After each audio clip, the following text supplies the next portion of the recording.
Good morning, Flosstube. It's Pam, stitching between the lines. Today is Wednesday, April 30th, 2025, Flosstube number 149. I gotta look at my my calendar. Yeah, so I'm trying to get back on schedule. So April will appear to be a short month since I did my last video on April 4th. So anywho, I'm gonna apologize in advance. I am getting over an illness. Of all things, I got walking pneumonia. I don't get sick very often. I can't remember the last time I took an antibiotic for an illness. Like literally more than 25 plus years ago. I get a cold. That's it. Well, this came on like a train. And for everybody who was at the retreat last weekend, my doctor assured me I was over being contagious. So at any rate, I still have a little bit of a cough, a little bit of a runny nose, but I feel fine. Probably sound maybe like I don't, so I may have to pause a time or two or edit a time or two. I apologize. So yeah, life's adventures, and my husband has bronchitis, so yeah, we're having a heck of a spring. So stitching has taken a hit, as has reading, because I don't really feel like doing any of that. Now I do. I'm good now. I was just down and out for like a week. So yeah, all right, let's come back to the happy stuff, because it's April 30th, spring. Spring has sprung, the trees are flowering, it is beautiful out. Yesterday, I think it was in the low 80s, and we had these horrible thunderstorms that rolled through, and fortunately, we didn't have any damage or anything. People down at the lake did. Yeah, the lake, it's like a big open like tunnel that lets the weather just... There's videotapes. People have done videos of like the storm coming at you. It's like a wall when it rains like that. Anyway, like it's coming at you. You see it coming along the lake at you. But you're not here for the weather. But this time of year anyway, we pack up and head back to the lake for the season. And so I get a little miscombobulated because... I've started to take things back, and I took all my boards that I clip my cross stitch to when I'm going to show you, so I don't have any of those. So we'll just have to muddle through. I didn't iron anything because we're at that point where everything's very choppy. Like I'm going somewhere this morning, and then I have an appointment at 2 o'clock, and tomorrow at 11 o'clock, and the next day I have my granddaughter, and everything's very choppy, so I don't have like long big stretches of time. So this morning I thought I'd get at it. I have 45 minutes until I have to leave, and this video I don't think will be 45 minutes long. So anyhow, what else? There's more. We have sold this house, and by the time we come back up this way in the fall, we'll be moving into a new house. So over the course of the summer, we'll be moving out of here and into a new house. So that'll be exciting, but boy, I'm not looking forward to packing up the things I have managed to accumulate here, which I try to keep to a minimum, but you know, anyway, life goes on. Changes always happening. So what happened in the month of April? I went to the Grape Escape retreat, which was, it's kind of a spin-off of one of the Frugal Yankee kind of concepts where we don't use the breakfast area in a hotel like the Frugal Yankee started out to, so there was no room rent or anything to pay.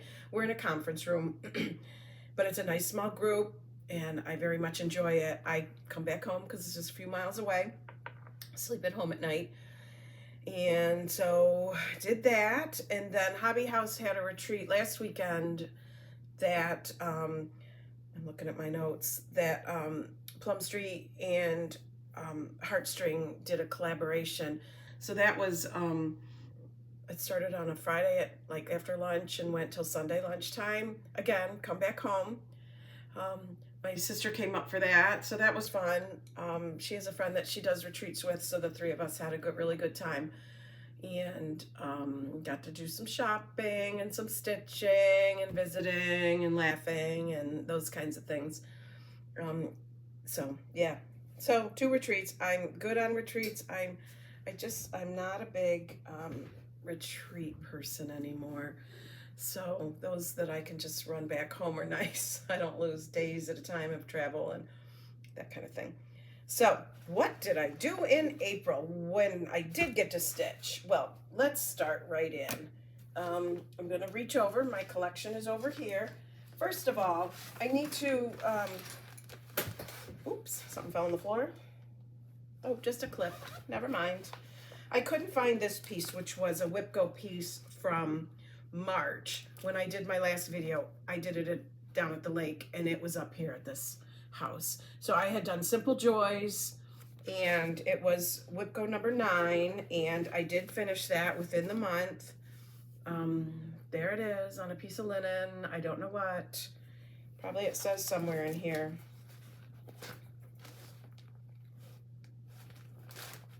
I don't know, but look at, there's this whole thing in there. Did I cut it out of this? I might have. Can't really say. That's a big piece of fabric in there to not know that if I use that or not. Don't know. Called for threads.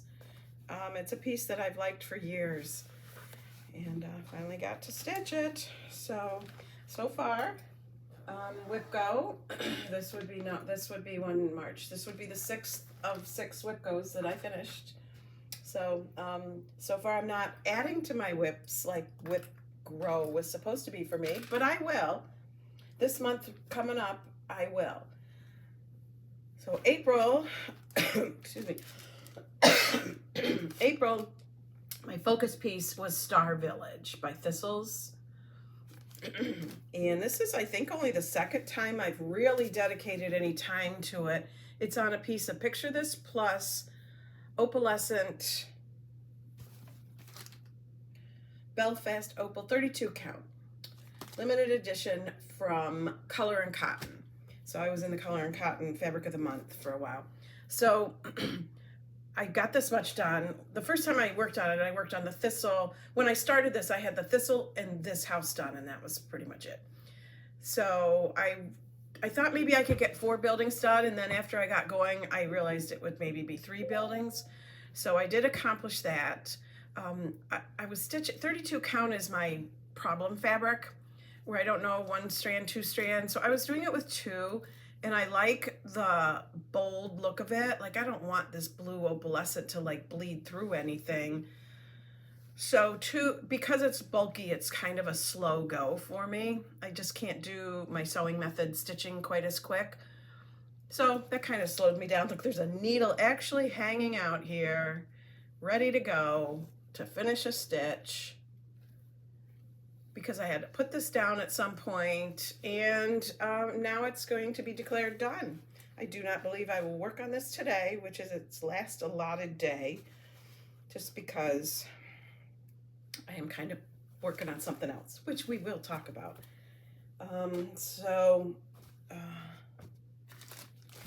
Star Village is getting tucked away until the next time it can be pulled out and worked on. It's such a pretty piece.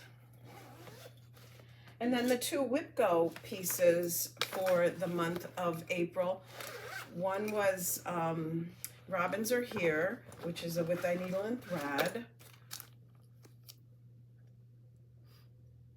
Cute. Isn't it the cutest piece ever? So I finished it, and then I FFO'd it because it's so cute. Who can stand how cute it is? I had the Rick Rack, and I had the pins, and it is so cute. Fabric out of my stash. I've never done the Rick Rack sewn in. I sewed it in, and I'm not sure it, like, there's a corner here that's a problem. I'm not entirely sure I knew what I was doing. No, I knew to put 4 separate pieces on, but when it came to like centering it along this, I could have done a better job of scooching it down a little bit. But it's so cute. Who cares? My goodness. So that was with thy needle and thread. The robins are here, which was Whip Go number 4, my little tabs. So I'm taking the tabs off when I finished one and putting them in a drawer, and then that'll let me know how many new projects I need to put on Whip Go next year. The second Whip Go, number 10, for the month of April was, oh my, Tasha Tudor's Homeward Bound, which was a kit, probably purchased on 123 Stitch. That's where I had found the other one. And I talked a little bit about what fabric should I use, because the kit fabric was like a 14 count white Aida, and I had done the Christmas Heralds, which is the other Tasha Tudor. I showed it to you in the last video, on a blue. So the general sort of consensus was that I should do this one on blue. Did I do it on blue? I don't think the other one was done on blue. But I don't know. So what did I do it on? Now I have to find the bag. Now I have to find the note.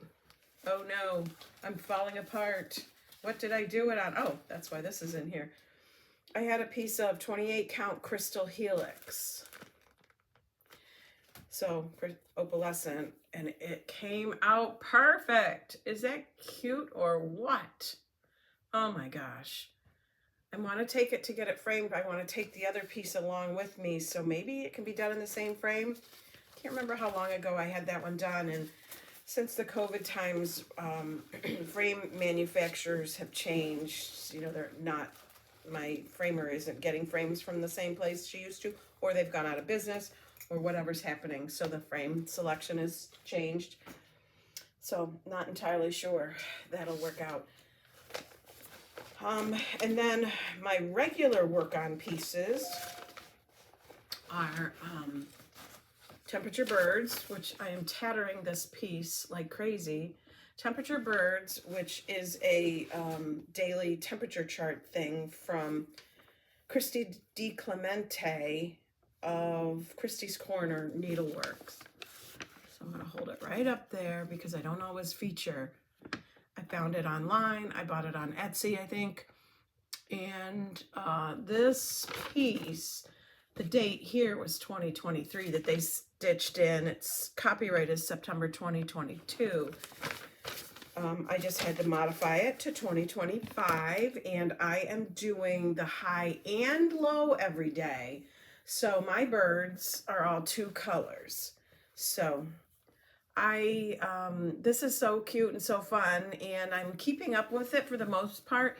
I didn't do a bird yesterday, and I didn't do this guy, which was the 28th. I haven't done the 29th, and of course I can't do the 30th until tomorrow.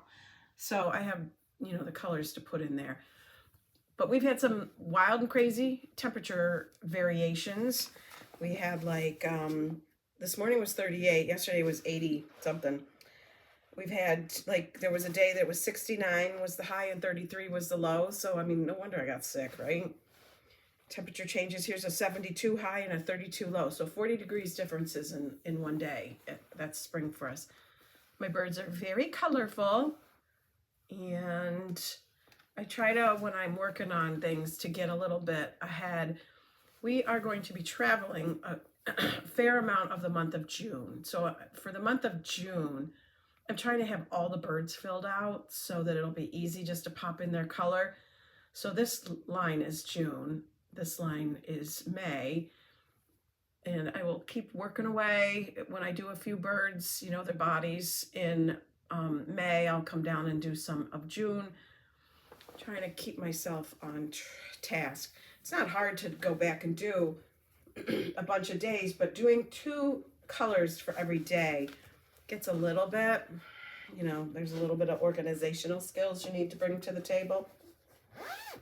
So Temperature Birds. See if I pick that up today to finish up at least the 2 that are neglected for April. And then my other ongoing is Birthday Cake. I finished Beachcomber last month, and so Birthday Cake is now my early morning stitch. And previously, when I was doing the 2 of them, my goal was 3,000 stitches on Beachcomber every month, and 1,000 on birthday cakes. And then when I finished Beachcomber birthday cake, moved up into 3,000. Maybe I finished it in February. Let me just do a quick back. Nope, I finished it in March, where it says my goal was 2,000 stitches a month and birthday cake 1,000. So now it's up. This is up to 3,000 because that's what my combined number of stitches per month. I said day, but month. Is 3,000. And boy, skin of my teeth, I got 3,000. I got 3,880 this month, and there were a lot of days when I didn't work on it, including today. So I doubt I'll go backwards and work on it today. So it's coming along. I'm almost at the 50% mark. The middle line is right down here. There's a ton of white. I did hundreds and hundreds and hundreds of white stitches in the last few days, or the last few times I stitched on it. So it doesn't really show up so great down there, but it is coming along. I really enjoy working on it. I just enjoy working on the shapes. You don't have to study the chart. It's on, I bought the PDF, so you don't have to study it super hard. It's really enjoyable. Did I show you what it looks like done? I think so. Yeah, I did. So it's on 14 count Aida, and I can see it with just magnifying glasses. I don't need the magnifier, which is what makes it a nice early morning stitching piece. So let's look ahead at May. Oh yeah, we'll come back to the retreat piece in a minute from the Hobby House Plum Street Heartstring Samplery retreat. May, I decided I want to focus on rural post office at Christmas. I don't really think I'll finish this year, but I would like to give it more than 1 month of focus because it is so gorgeous. It is so gorgeous. I stitch in hand, so I was going to do this more like boring part up here, but because I roll it up and then I hold it, when I hold what's already stitched, it makes it a much bulkier thing to hold. So I really am going to have to come and do the cab of the truck next. So we'll see. Let's see how far I get because it's beautiful. It is so, so gorgeous. So I'm looking forward to that for the month of May. I believe we won't talk about June yet. That seems silly to go that far ahead. I'm always thinking ahead, though, to what might be the next focus piece and what might I do, other than the whip-go calls. So whip-go calls, I thought I lost one. Whip-go calls for the month of May were number 5, and number 5 for me is Sampler Season Spring Blueberry Ridge Designs. I think I can finish that in the allotted half a month. I'm doing it on a piece of, I'm doing it on a piece of Dusty Road by, I think it's Seraphim, yep. Dusty Road, so there it is. Looks like a dusty road, and I have this Madison Rose, which I believe is the called for. So I bought 3 skeins. My Dusty Road is 28 count, so it'll be 2 threads over 2 fibers in the fabric. So that'll be a start tomorrow, and I usually do the first half of the month on one Whipco and the second half of the month on the other Whipco. So if I don't get this done by the 15th, it becomes a whip. So that could carry forward. It will be if I don't finish it, it will be the first Whipco piece that I haven't finished this year. And then this, which was number 19, will for sure not be finished. So this is Pickle Barrels, Chris Kindle Market. I'm just showing you one of the patterns. There's 7 patterns, and I am doing the whole thing. So it's so very reminiscent of the Christmas markets, which we went to in Germany and Austria a few years back on a riverboat cruise. Doing it on a gigantic piece of weeks. I have a whole yard. Good Lord have mercy. This better not need an entire yard of gingham, straw gingham, sorry. This is my yard folded in half. So exactly, holy cow, that's starting to scare me. How big is this thing?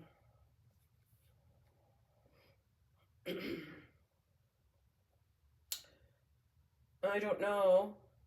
It can't be that big because it says that this is 64 by 64. And there's 3 of them. So what is it? Roughly 200 by, I don't know what.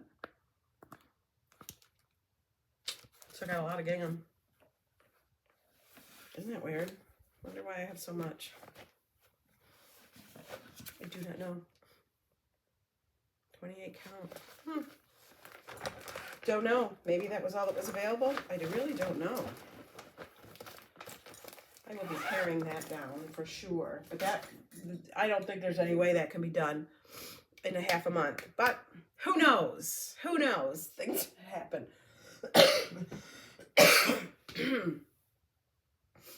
Okay. So one more thing. Okay, the retreat. It was a collaboration, the Hobby House Retreat collaboration between Plum Street and Heartstring Samplery. And what they came up with were 2 designs. And it was about, I should have reviewed this. Lucy and Henry, sometime in early American history, 1775 is the date that he's thinking about right there. These 2, husband and wife, I guess he's probably off in the war, wrote letters. So there's the letters to track back and see what it is that they said and thought and did and whatever. So these 2, they designed these 2 pieces. One is Lucy, one is Henry, and it's like sentiments that Lucy said to Henry and vice versa. And then they designed, there's not really a picture, is there? They designed it, there's just a black and white drawing with lots of additional words, and you can put them one below the other with all these other additional words in there and borders and whatever. So we've talked a lot of times about words in pieces, and especially words that I am unfamiliar with. Not that I don't want to learn, whatever, that's not the point. I don't know who they are. I don't know anything about them. So when I look at them, I like the Americana feel of them, but I don't want to do it like that. I don't want to do 2 separate pillows with the words. I don't want to do the big, long piece. We got fabric, beautifully enough, that it could be long, so you could do the long piece. Fiber on a Whim, Southern Pecan is the fabric, which was gorgeous. I opted for the 18 count Aida because the choices were 32 count, which is to me like, I don't like, 1 floss, 2 flosses, what are you doing? 36, 40, or 46 maybe, whatever's even bigger, smaller, whatever, even a higher count, or 18 count Aida. So I chose the 18 count Aida because one thing about this retreat was there was no electricity provided at the tables. So, and it was in a venue that I didn't care for at all. The lighting was not great. So it was like, will my battery powered magnifier work well enough? How is it all going to work? So I just opted for the 18 count because I could see it without a magnifier. So what I am doing is I am going to do them side by side. And so I've taken the words, I did on Lucy's, she ends right there.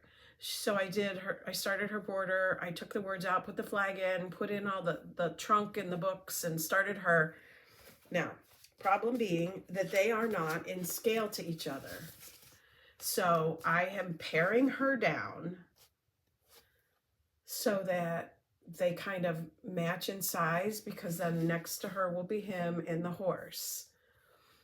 So I could swell him up a little bit chunk him up a little, but I'm going to put her in C, because currently I have pared her down to be the exact same width that he is at his widest, which kind of counts his sticking out hand. So I've started on her dress a little bit. I've started on the extension of the duplication of the top border, which I have to shrink by one element, which I think I have it figured out to be this, so that I end with a thistle, end with a half of a bunting shape. And then when I squeeze them a little closer together, they'll fit. Now, another thing that's kind of quirky, and you really can't see it in here. I'm going to try to angle it. She is holding a sword. This is a sword. Apparently, in their story, she sewed a sword into his coat or something so he could smuggle it. I'm not really sure. Probably if I read all the words in the explanation, I would get the actual full thing.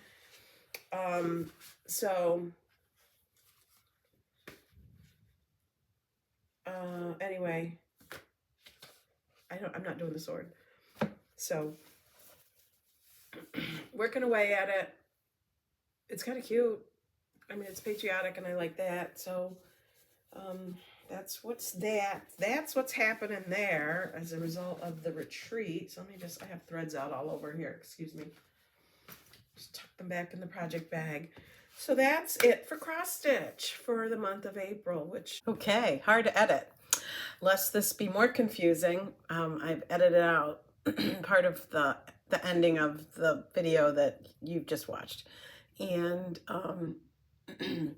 I stopped it and I started again early this morning and it didn't record. So you didn't get the end. So I'm going to start at the beginning of what I was talking about with books, which is why I then had to edit some of that. So the beauty of editing. It is later the same day in the world of stitching between the lines, and we're going to recapture what we missed. And I don't think I've ever screwed up the videotaping quite like that before, but here we are, trying again. Books. Let's talk about books. What were the books I read in March? Reading is kind of an up and down. Didn't get as much reading done as I hope. Sometimes I'm reading such a big book that it takes me forever. But anyway, I read From Here to the Great Unknown, which is Lisa Marie Presley's biography, written by some parts by Lisa Marie Presley herself and some by her daughter. And I was too young to be an Elvis Presley fan back in the day. I don't dislike his music. Sorry, I'm fidgeting around the desk handles and knobs and where's the wastebasket. Sorry. So I was too young to be an Elvis fan. And then by the time his daughter was in the news, pop culture, that's pretty much what it amounted to, pop culture. It's not that I didn't like his music or like him or anything. Different times. I was a child of the 70s. We had different music. So the story was interesting because it's curious. If you have spent any time paying any attention to pop culture, so it was interesting and enlightening. And she marries Michael Jackson for a while, and that kind of stuff is talked about in here. So didn't dislike it. If you have any interest, it's not a bad book. And then I also am still reading because I went to the library and got more books. Another book. I'm reading Dean Butler, Prairie Man. Dean Butler played Almanzo, which I learned in this book is how you pronounce his name. I have always said Almanzo Wilder. It was Almanzo. And it's interesting. It's his career, Dean Butler, who he pretty much started his career as on Little House on the Prairie. Laura Ingalls Wilder, from the very first time my mother read us those books when I was about 5 years old, I was sold. She's always been always interested in everything about her. And so somebody who played, one of the lead characters in that whole genre is an interesting book. I have a little bit more to read. I got this book as a gift, so no time crunch. on that one because I accidentally found myself going to the library, because who doesn't love a library? And going grocery shopping and then to the library is sort of like my routine. But if I have a lot to read, I won't stop at the library. But I went in, and Scott Turow's newest book was on the shelves, Presumed Guilty. I have always been a fan of Scott Turow's. I maybe have read all his books, maybe not. There's a same lawyer in this story, Presumed Innocent.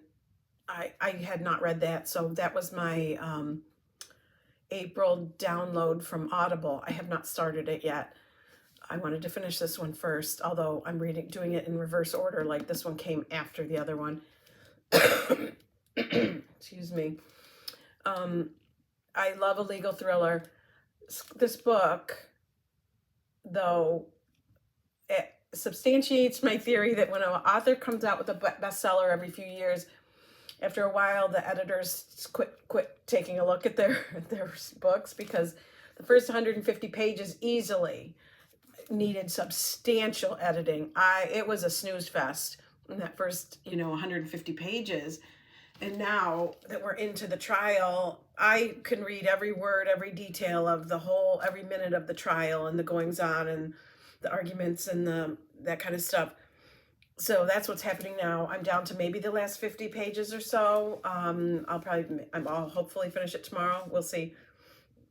And so enjoying that. Then I'll get back to the Dean Butler one and finish that. So my goal in life in general is to read a book a week, but I don't generally get there anymore. Although sometimes it's a little, like sometimes all of a sudden I'll have a burst and read some simpler reading lighter reading that goes faster. I don't choose a book because it's too big or specifically because it's small. I choose it because I want to read it. So however long it takes, that's how long it takes. And on Goodreads, I set my goal at 52 books every year, and mostly I make it, but I think towards the end I'm kind of cramming them in there. It doesn't tell me right now. Well, I could do the math. It just says I don't know. It doesn't tell me how many books behind I am, but I know I'm behind because I just did 3 in the month of April. Finished 3. So anyway, enough about that. But my love of libraries connects to this whole love of reading thing, as I love a library. And we used to live just a few doors from the library when my kids were young, and we could just walk down the street to the library, which was nice. I grew up always, frequenting the library and getting books to read, always, when most of my friends didn't really read. I did have one girlfriend that she and I both read a lot. But anyway, the library. So I was at the retreat, at the Grape Escape Retreat, which is the spinoff of Frugal Yankee, and it's organized by a couple local ladies that had Lynette that created the Yankee Frugal Retreats kind of encouraged to start the retreat. So at the last one, we were talking books and book clubs and whatnot, and Andrea and Jan told me about this program that's being done in our local library system. Our library system here that we're members of encompasses 4 counties that kind of surround the Rochester area. And so it has 42 libraries in it. And if you visit all 42 libraries in the month or in the calendar year 2025, you get a gold library card. So, little badge of honor. And I just thought that was so cool. So my one daughter is also a huge fan of libraries. Both my daughters especially are. But one daughter, she volunteers at the library regularly. She does the summer reading programs. So I encouraged her to consider doing this with me. So what you do is you get a map for each county, and every library you visit gives you a sticker to fill in your map. So I opened up a county that I visited 1, 2, 3 libraries in this county. This is the county I live in. So this will be an easy one to get the library. So I'm not so worried about that one. My daughter and I went out. We didn't get a single library in this county. This is the furthest county from us. It's going to take some real, dedication to hit all those. This county is a county that's not terribly far. The furthest reaches, that's an hour away to get to the furthest. I had a meeting in one of these counties, so I got that, or in one of these towns, so I got that library sticker. And then yesterday I mapped out my plan of attack. Well, my daughter, we're trying to do it together. She's of course a working girl. She's going to have an opportunity to be up in this area in a couple weeks. And so she told me that she plans to visit a bunch of these libraries. So I mapped it out yesterday, got in my car in time to get to the first library when it opened. And I went to 1, 2, 3, 4, 5 libraries yesterday. I was home by lunchtime. So that was tons of fun because these small towns, the library is sometimes the center of, I don't want to say the center of the town or anything, but, it's where people can go get internet. It's where people can go. There's different services available at the library. It's amazing. In these small towns, it is amazing visiting their libraries, what it shows you and tells you. In some of the towns, libraries are in beautiful old historic buildings. My home library is in an old church, and sometimes they're in an old home, or I don't even know always yet what all the buildings were.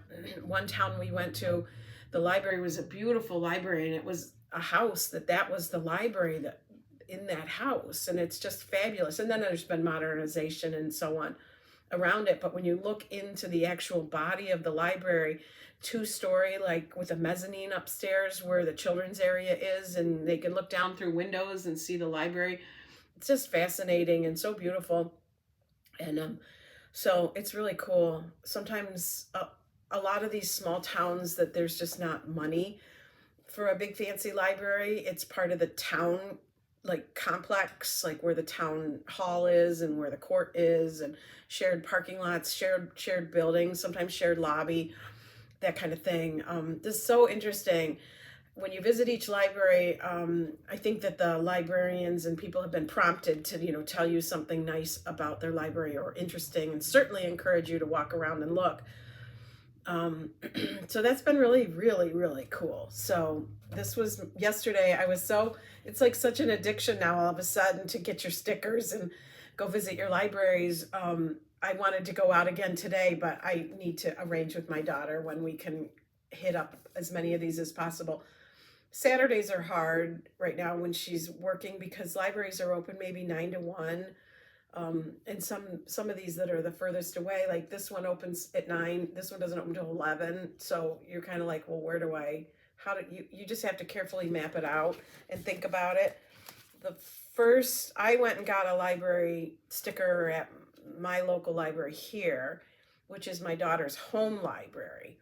I want to go to my home library last and get my gold library card there. So she wants to do that, which means I went to what is her home library, and she has not been there yet.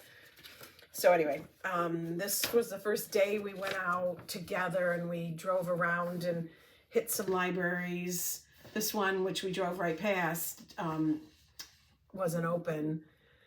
I now know there's a way to handle ones that are not open. You can take a selfie in front of it, and then there's certain libraries you can visit and you can get their sticker if you show your selfie. But at this point, we have lots and lots of time to visit.